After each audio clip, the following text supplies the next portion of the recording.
ओम श्री गुरुवे नमः।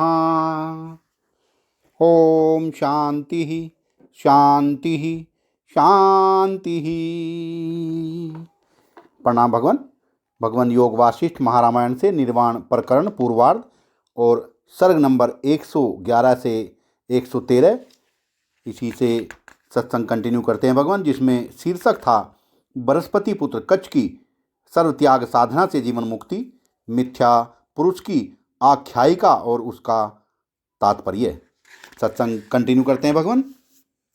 श्री वशिष्ठ जी कहते हैं, श्री राम देवगुरु बृहस्पति से अपनी आत्मा को परमात्मा के साथ एक रूपता से संपन्न करने वाला उत्तमोत्तम इस प्रकार का परम उपदेश पाकर उनका पुत्र कच्छ जीवन मुक्त हो गया।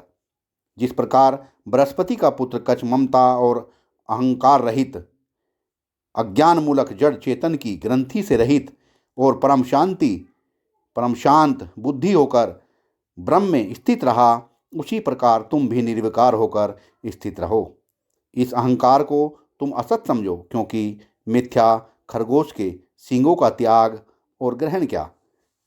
तुम एक देसी नहीं हो, संकल्प रहित, सर्वभावरूप, सर्वव्यापी, सूक्ष्म से भी सूक्ष्मतर मन से रहित केवल सच्चिदानंद घन स्वरूप हो।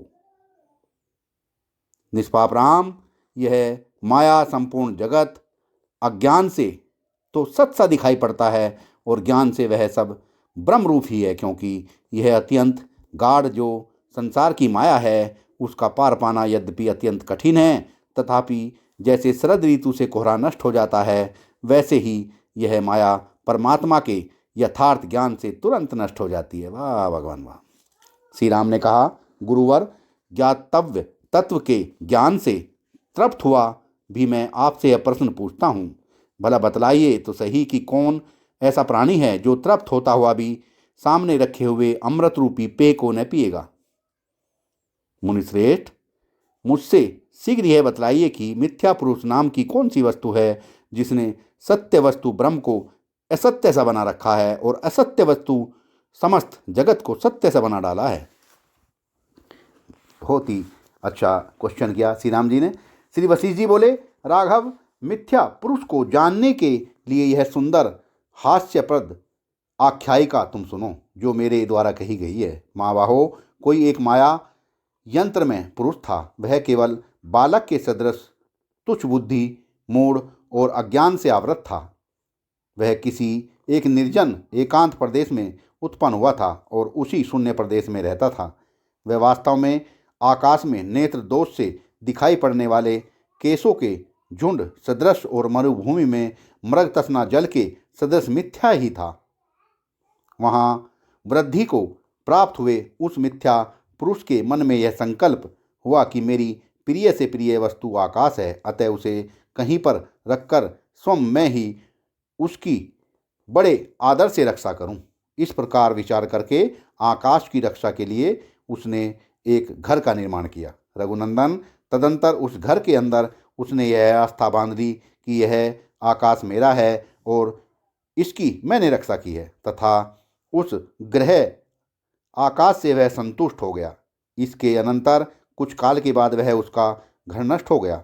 जब वह नष्ट हो गया तब मिथ्या पुरुष इस प्रकार शोक करने लगा, हाँ ग्रह आकाश, तुम नष्ट हो गए। अरे तुम एक ही क्षण में कहाँ चले गए। हाँ हाँ हाँ, तुम टूट गए, तुम बड़े अच्छे थे। इस प्रकार सैकड़ों बार शोक कर फिर उस दुर्बुद्धि मिथ्या पुरुष ने वहाँ पर आकाश की रक्षा करने के लिए एक कूप का निर्माण किया और उसी कूप आकाश की रक्षा में तत्पर होकर संतुष्ट हो गया। कुछ समय के बाद उसका वह कूप भी नष्ट हो गया। जब कूप आकाश का नाश हो गया तब वह महान शोक सागर में निमग्न हो गया।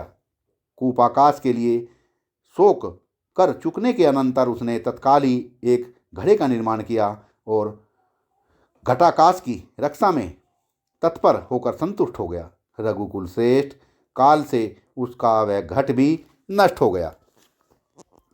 भाग्यहीन जिस किसी दिशा का ग्रहण करता है वही नष्ट हो जाता है, वही नष्ट हो जाती है। भाग्यहीन जिस किसी दिशा का ग्रहण करता है वह नष्ट हो जाती है। घड़े के आकाश का शोक कर लेने के बाद उसने आकाश की रक्षा के लिए कुंड का निर्माण किया और पहले की तरह ही कुंड आकाश की रक्षा के लिए तत्पर होकर संतुष्ट हो गया। कुछ काल के बाद उसका कुंड भी उसी प्रकार विनाश को प्राप्त हो गया। जिस प्रकार तेज से अंधकार का नाश हो जाता है, कुंड आकाश के विषय में भी उसने महान शोक किया। कुंड के आकाश का शोक करने के बाद उसने आकाश की रक्षा के लिए एक ऐसे घेरे का निर्माण किया जिसमें चारों ओर कमरे तथा बीच में एक बड़ा कमरा था। फिर उसी के आकाश की रक्षा में तन्मय होकर संतुष्ट हो गया। जिसने अनेक प्रजाओं का ग्रास कर लिया है, समय पर वह काल इस घर को भी खा गया। उससे भी वह शोक निमग्न हो गया।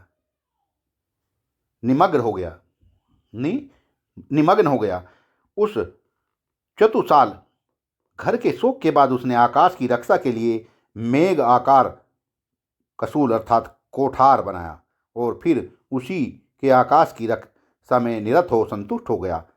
उसके उस कसूल को भी काल ने वैसे ही अपरत कर लिया जैसे वायु मेघ को अपरत कर लेता है।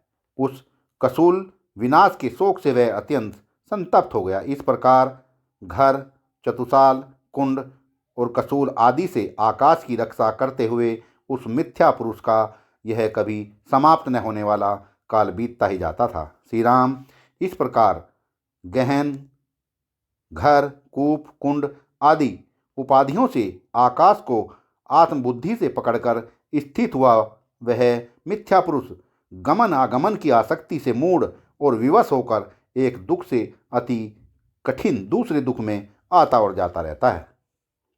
श्री रामचंद्र जी ने कहा, प्रभो, मिथ्या पुरुष के प्रसंग से आपने जिस मायामय पुरुष का कथन किया वह किस अभिप्राय से किया और उसके द्वारा किए गए आकाश रक्षण का भी क्या अभिप्राय है, यह मुझसे कहिए। वशिष्ठ जी बोले, श्री राम सुनो, अभी जो मैंने मिथ्या पुरुष की कथा तुमसे कही उसका यथार्थ तात्पर्य तुमसे प्रकट करता हूँ। रघुनंदन, मैंने माया यंत्र में जिस मिथ्या पुरुष का उस कथा में उल्लेख किया है उसे तुम अहंकार ही जानो।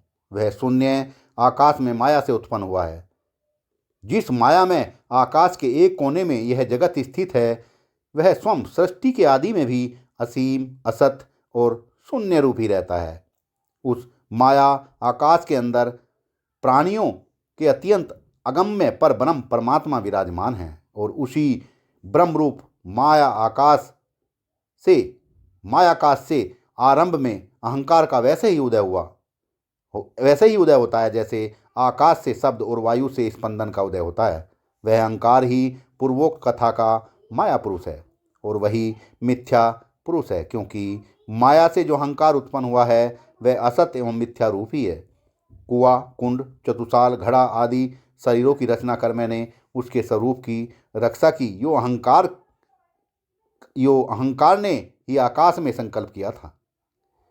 जगत आकाश रूप विभ्रमों से यह अहंकार ही जीवात्मा को मोहित करता है। वाह भगवान वाह! जगत आकार रूप विभ्रमों से ही यह अहंकार ही जीवात्मा को मोहित करता है। उस व्यापक शून्य भूत आकाश रूप ब्रह्म में यह जगत निश्चय ही मिथ्या है। उसी में वह अहंकार रूप पुरुष मिथ्या ही सुख दुख का अनुभव करता हुआ स्थित था। श्री राम आकाश में आकाश की रक्षा करते हुए उस मिथ्या पुरुष ने घट आदि का निर्माण कर उनके आकाशों का रक्षण करने में अनेक तरह के क्लेशों का ही अनुभव किया था। जो आत्मा है वह तो आकाश से भी बड़ा है, परम शुद्ध है, अत्यंत सूक्ष्म है, परम कल्याण रूप तथा शुभ है। उसको कौन पकड़ सकता है और कौन उसकी रक्षा कर सकता है। जैसे घट आदि के विनष्ट हो जाने पर घट आदि का आकाश कभी नष्ट नहीं होता, वैसे ही देहों के नष्ट हो जाने पर निर्लेप जीवात्मा का कभी विनाश नहीं होता। श्री राम, यह आत्मा केवल चैतन्य, चिन्मय तथा आकाश और अणु से भी अत्यंत सूक्ष्म एवं अहंकार से रहित नित्य स्व प्रकाश रूप चेतन ही है। इसलिए आकाश के समान उसका नाश नहीं होता। वास्तव में तो कहीं किसी समय न कुछ उत्पन्न होता और न मरता ही है। केवल ब्रह्म ही जगत के रूप में प्रकाशित हो रहा है। आदि, मध्य और अंत से तथा उत्पत्ति एवं विनाश से रहित वह परमात्मा एक अद्वितीय सत्य परम पद स्वरूप और शांति में है। सत्संग को विराम देते हैं भगवान। प्रणाम भगवान।